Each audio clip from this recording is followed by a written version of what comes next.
بسم اللہ الرحمن الرحیم۔ شروع اللہ کے بابرکت نام سے جو بڑا مہربان نہایت رحم والا ہے۔ السلام علیکم ناظرین، آج شب برات ہے جس کے کچھ فضائل آپ تک بیان کرتے ہیں۔ اسلامی مہینوں میں شعبان کے مہینے کو خاص اہمیت حاصل ہے، اور حضور اکرم صلی اللہ علیہ وآلہ وسلم نے ارشاد فرمایا، شعبان میرا مہینہ ہے۔ اس ماہ میں عبادت کرنے کا بے حد ثواب ہے۔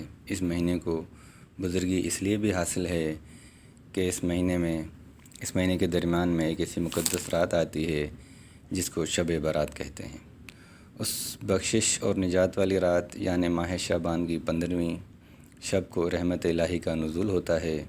رحمت کے فرشتے اس شب کو دنیا میں نازل ہوتے ہیں، عبادت کرنے والوں کو تلاش کرتے ہیں اور ان سے ملاقات کرتے ہیں، اور ان کے حق میں بخشش کی دعا بھی کرتے ہیں، اور ان کی دعاؤں پر آمین بھی کہتے ہیں۔ حضور اکرم صلی اللہ علیہ وآلہ وسلم نے ارشاد فرمایا کہ جب شعبان کی 15ویں رات ہو تو رات کو جاگا کرو اور اس کے دن میں روزہ رکھو۔ جب سورج غروب ہوتا ہے تو اس وقت سے اللہ تعالیٰ اپنی شان کے مطابق آسمان دنیا پر نزول فرماتا ہے اور اعلان فرماتا ہے کہ ہے کوئی مغفرت طلب کرنے والا تاکہ میں اس کی بخشش کر دوں، ہے کوئی رزق طلب کرنے والا تاکہ میں اس کو بے حساب رزق دے دوں، کوئی مصیبت زدہ تاکہ اس کو مصیبت سے نجات دوں۔ یہ اعلان طلوع فجر تک جاری رہتا ہے۔ حضور اکرم صلی اللہ علیہ وآلہ وسلم نے ارشاد فرمایا، اللہ تعالیٰ یقیناً اپنے بندے سے بہت خوش ہوتا ہے جب وہ بندہ اللہ کی بارگاہ میں سچے دل سے توبہ کرتا ہے۔ سبحان اللہ۔ فضائل درود شریف۔ رسول اللہ صلی اللہ علیہ وآلہ وسلم کا ارشاد ہے، جو شخص مجھ پر ایک بار درود شریف بھیجتا ہے اللہ تعالیٰ اس پر 10 بار رحمت نازل فرماتا ہے۔ اس لیے دانش مند مومن کے لیے ضروری ہے کہ وہ ماہ شعبان میں غافل نہ رہے بلکہ رمضان کے مستقبل کی تیاریاں شروع کر دے، گزشتہ اعمال سے توبہ کر کے گناہوں سے پاک ہو جائے، ماہ شعبان میں ہی اللہ کے سامنے گریہ گزاری کرے اور اپنے رب کو منا لے۔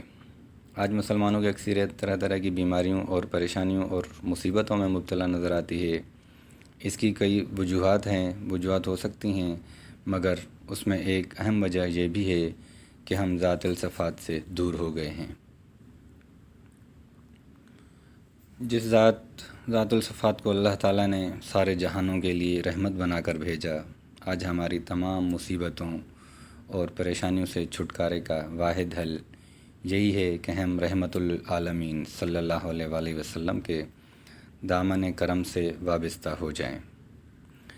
جس قدر ہم رحمت للعالم حضرت محمد صلی اللہ علیہ وآلہ وسلم سے وابستہ رہیں گے، اسی قدر ہم پر رحمت الہی کا نزول ہوگا۔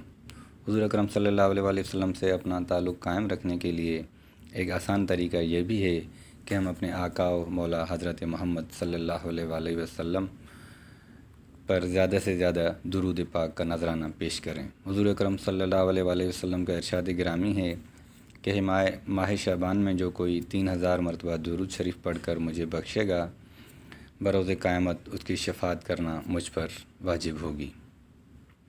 سبحان اللہ۔ معمولات شب برات۔ 6 رکعت نوافل کی تفصیل۔ بعد نماز مغرب 6 رکعت نوافل ادا کریں۔ بہتر ہے کہ ہر رکعت میں سورہ فاتحہ کے بعد 3 مرتبہ سورہ اخلاص پڑھ لیں۔ نیت۔ پہلے 2 رکعت میں یہ نیت کیجیے کہ یا اللہ عز و جل ان کی برکت سے درجۂ عمر بالخیر عطا فرمائے۔ اس کے بعد 2 رکعت میں یہ نیت کریں، یا اللہ عز و جل ان کی برکت سے بلاؤں سے دور فرما، ہماری حفاظت فرما۔ اور اس کے بعد والی 2 رکعتوں میں یہ نیت کریں، یا اللہ عز و جل ان کی برکت سے اپنے سوا کسی کا محتاج نہ کرنا۔ اور ہر 2 رکعت کے بعد 21 مرتبہ سورہ اخلاص، قل هو اللہ احد یا 1 مرتبہ سورہ یاسین شریف اور 1 مرتبہ دعائے نصف شعبان پڑھ لیا کریں۔ صلاۃ التسبیح کا طریقہ۔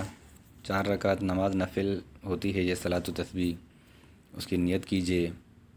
ثنا پڑھنے کے بعد 15 مرتبہ سبحان اللہ والحمد للہ وللہ اللہ واللہ اکبر یہ پڑھنا ہوتا ہے، اور اس کے بعد سورہ فاتحہ اور کوئی بھی سورت پڑھ لیں۔ بہتر ہے کہ 3 مرتبہ سورہ اخلاص پڑھ لیں، اور اس کے بعد رکوع میں جانے سے پہلے 10 مرتبہ یہی تسبیح دوبارہ پڑھیں۔ اس کے بعد پھر رکوع میں جا کر رکوع کی تسبیح یعنی سبحان ربی العظیم کے پڑھنے کے بعد 10 مرتبہ یہی تسبیح پڑھیں۔ رکوع سے کھڑے ہونے کے بعد اور سجدہ میں جانے سے پہلے 10 مرتبہ یہی تسبیح پڑھیں۔ پھر سجدے میں جا کر سجدے کی تسبیح سبحان ربی الاعلیٰ پڑھنے کے بعد 10 مرتبہ یہی تسبیح پڑھیں۔ دونوں سجدوں کے درمیان 10 مرتبہ، اور پھر ہر سجدے میں 10 مرتبہ یہی تسبیح پڑھیں۔ اس طرح ہر رکعت میں 75 مرتبہ اور 4 رکعت میں 300 مرتبہ یہی تسبیح مکمل پڑھی جائے گی۔ یاد رکھیے، جب تک بندوں کے ذمہ فرض باقی ہوں اس وقت تک نفل عبادت قبول نہیں ہوتی۔ نوافل کی کثرت سے بہتر ہے کہ بندہ اپنی قضا نمازیں ادا کرے۔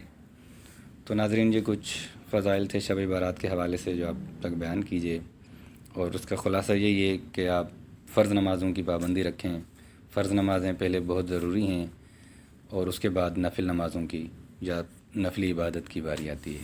اللہ پاک ہم سب پر اپنا رحم کرے اور ہمیں اپنے حساب سے چلنے کی توفیق عطا فرمائے، نماز کا پابند بنائے۔